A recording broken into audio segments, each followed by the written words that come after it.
साथियों नमस्कार।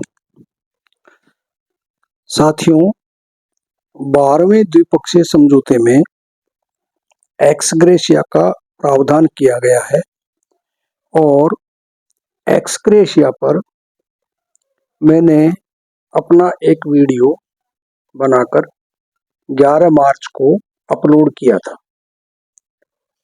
तो साथियों, जो 12वें द्विपक्षीय समझौते में प्रावधान किया गया है कि the next review of the x gratia amount shall be undertaken in April 2024 and thereafter shall be subject to review annually and as mutually agreed between the IBA and the Unions Association। तो इस clause के मुताबिक साथियों, अप्रैल 2024 में x gratia के amount के संबंध में रिव्यू होना है और ये रिव्यू आईबीए और यूनियंस के बीच में होना है।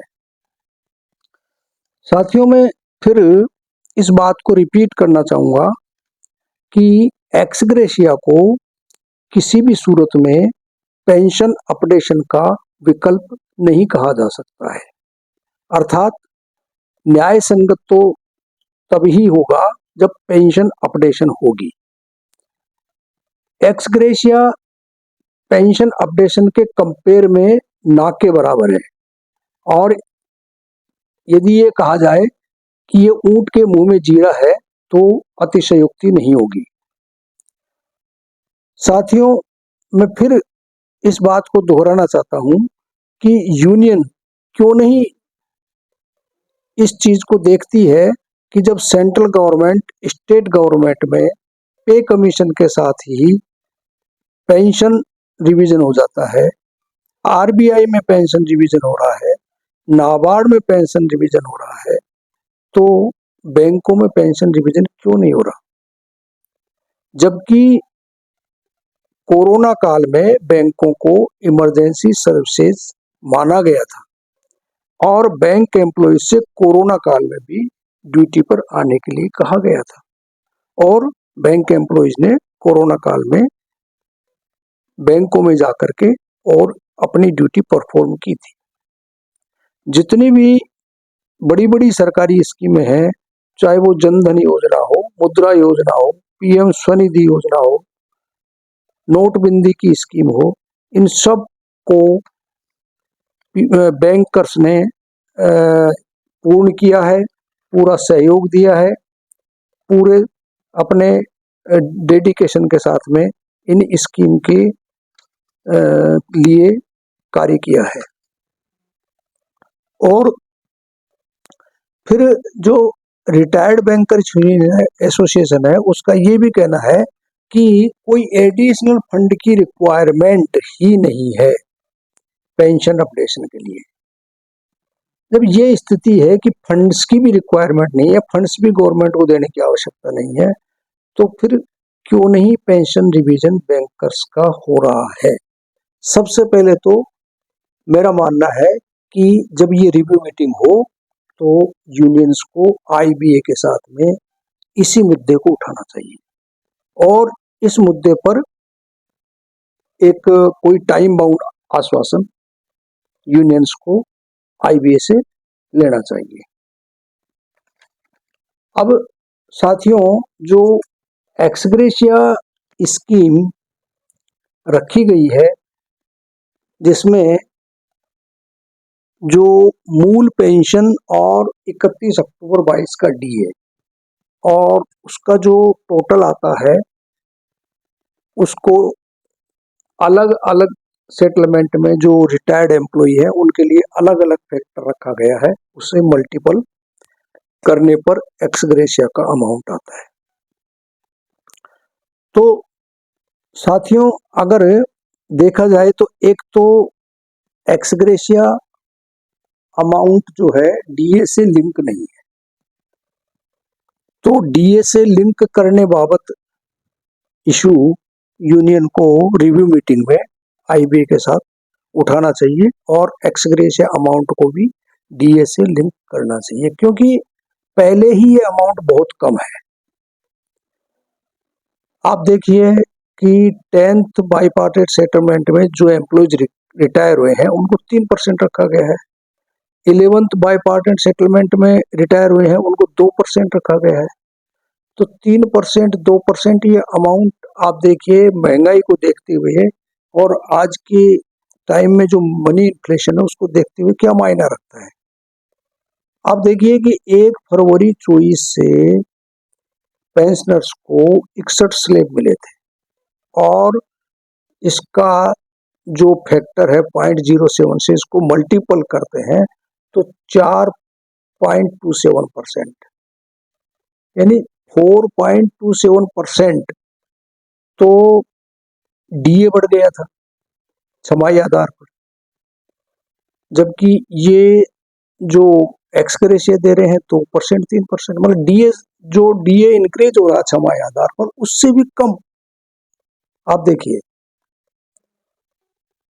अब जो साथी 1 नवंबर 2002 से पहले रिटायर हुए थे उनका डीए 100% यूटिलाइजेशन हुआ था 1 अक्टूबर 23।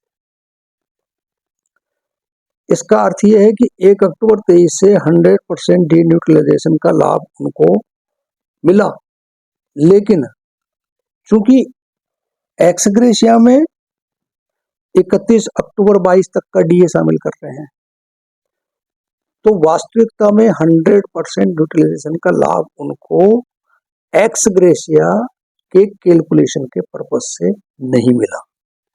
ये लाभ उनको तभी मिल सकता है जब इसका बेस अक्टूबर 22 के डीए के स्थान पर अक्टूबर 23 का डीए किया जाए।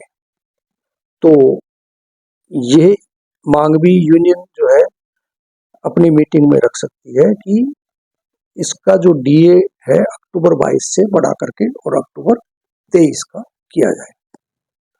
तो साथियों अगर इसका जो डीए इस समय अक्टूबर 22 का है और उसको बढ़ा करके अक्टूबर 23 का कर दिया जाता है तो कितना लाभ हो सकता है, कितना इंक्रीज हो सकता है, इसका कैलकुलेशन मैंने एक एक्सेल शीट में किया है और वो एक्सेल शीट मैंने अटैच की है।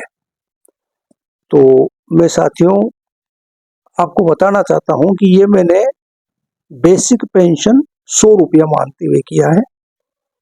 तो आपकी जो भी बेसिक पेंशन है कम्यूटेशन से पहले वाली, तो इसमें मैंने 100 रुपये के हिसाब से कैलकुलेशन किया है और 100 रुपये के हिसाब से इंक्रीज जो है इसमें बताई है।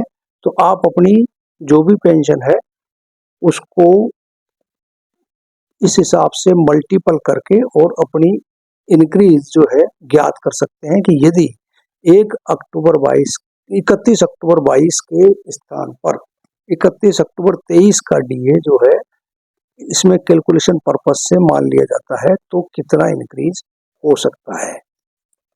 तो साथियों जैसे 4th और 5th बाईपार्टेट सेटलमेंट में रिटायर्ड एम्प्लॉइज हैं उनको 31 अक्टूबर 22 के हिसाब से पर 100 पेंशन पर एक्सग्रेशिया अमाउंट 240.70 मिल रहा है तो वो 253 हो जाएगा। और ये जो एक्सग्रेशिया अमाउंट है अगर 50 रुपए से कम है तो लोअर में और 50 रुपए से ऊपर है तो हायर 100 मतलब काउंट किया जाएगा। 6th बाईपार्टेट सेटलमेंट में रिटायर्ड अगर एम्प्लॉय है तो उनको इस समय जो एक्सग्रेशिया 100 रुपये पेंशन पर मिल रहा है 110 रुपये 92 पैसे, वो बढ़ के 116 रुपये 48 पैसे हो जाएगा। 7th बाईपार्टेट सेटलमेंट में अगर रिटायर्ड एम्प्लॉय है तो इस समय उनको 100 रुपये पेंशन पे 60 रुपये 76 पैसे एक्सग्रेशिया मिल रहा है, वो 60 रुपये 76 पैसे बढ़ करके और 63 रुपये 81 पैसे हो जाएगा। 8th बाइपार्टेट सेटलमेंट में जो रिटायर्ड एम्प्लॉई है उनको अभी 26 रुपये 43 पैसे मिल रहा है, और इस 26 रुपये 43 पैसे मिल रहा है पर 100 पर, तो ये जो है 27 रुपये 76 पैसे हो जाएगा। 9th बाइपार्टेट में रिटायर्ड एम्प्लॉइज के लिए इस समय 15 रुपये 54 पैसे है, और ये बढ़ के 16 रुपये 33 पैसे हो जाएगा। 10वें बाइपार्टेट में रिटायर्ड एम्प्लॉइज के लिए इस समय पर 100 पेंशन पर 6 रुपये 1 पैसा है, ये बढ़ के 6 रुपये 33 पैसे हो जाएगा। और 11th बाइपार्टेट में पर 100 पेंशन पर 2 रुपये 74 पैसे है एक्स ग्रेशिया इस समय, वो बढ़ के 2 रुपये 88 पैसे हो जाएगा। तो इस तरह से अगर ये बात मान ली जाती है कि अब आगे जो एक्स ग्रेशिया का भुगतान किया जाए उसके लिए डीए 31 अक्टूबर 22 की बजाय 31 अक्टूबर 23 का कंसिडर किया जाए, तो इतना इंक्रीज पेंशनर्स रिटायर्ड साथियों को, इस फैमिली पेंशनर्स को मिल सकता है। और आगे जब भी इसकी मीटिंग होगी, वो मीटिंग के जो मिनट्स आएंगे उसके आधार पर हम आपको अपडेट कर देंगे। धन्यवाद साथियों।